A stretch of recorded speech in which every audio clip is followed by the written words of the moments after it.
बहनों और भाइयों, कांग्रेस का नाम ही समस्या है और भारतीय जनता पार्टी का समाधान है। जो समस्या है उसके लिए बहाना चाहिए।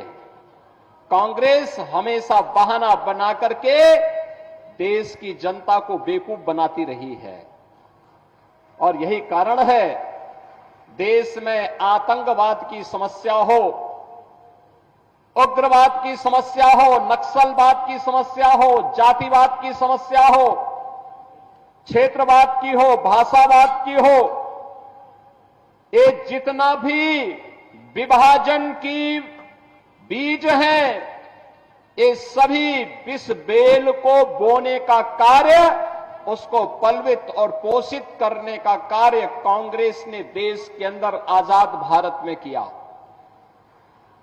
हिंदुओं को कमजोर करने का पाप किया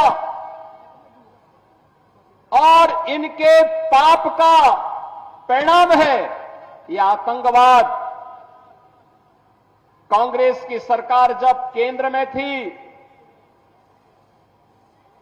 और जम्मू कश्मीर में उसके साथ सहयोगी दलों की सरकारें चल रही थी, तब पत्थरबाजी की घटना होती थी। धड़ल्ले से यहां पर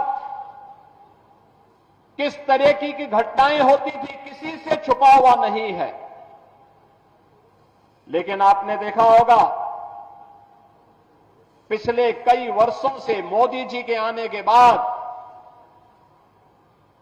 गृह मंत्री के रूप में माननीय अमित शाह जी के आने के बाद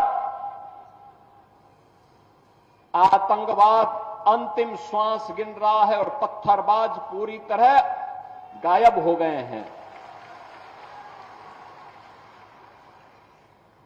बहनों और भाइयों, ये परिवर्तन है, समाधान है। जिस जम्मू कश्मीर के लिए 1953 में भारतीय जनसंघ के संस्थापक अध्यक्ष डॉक्टर श्यामा प्रसाद मुखर्जी ने अपना बलिदान दिया था, जिस जम्मू कश्मीर के अंदर उन्होंने एक नारा दिया था पूरे देशवासियों के लिए, वह नारा था, एक देश में दो प्रधान, दो विधान, दो निशान नहीं चलेंगे, नहीं चलेंगे। भारतीय जनता पार्टी का एक एक कार्यकर्ता भारत माता का हर सच्चा सपूत इसके लिए लड़ता रहा, कार्य करता रहा।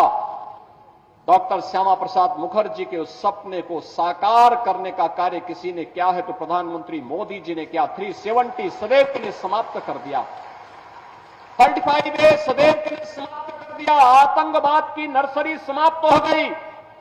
अन्यथा ये कांग्रेस हो या पीडीपी या फिर नेशनल कॉन्फ्रेंस, ये सभी तो जम्मू कश्मीर को आतंकवाद का एक वेयर हाउस बना चुके थे और वेयर हाउस से यहां का नौजवान जिसकी ऊर्जा यहां के विकास में लगनी चाहिए थी, जिसकी प्रतिभा का लाभ देशवासियों को मिलना चाहिए था, उस पूरे जम्मू कश्मीर को इन्होंने अपने राजनीतिक स्वार्थ के लिए तबाह करके रख दिया था।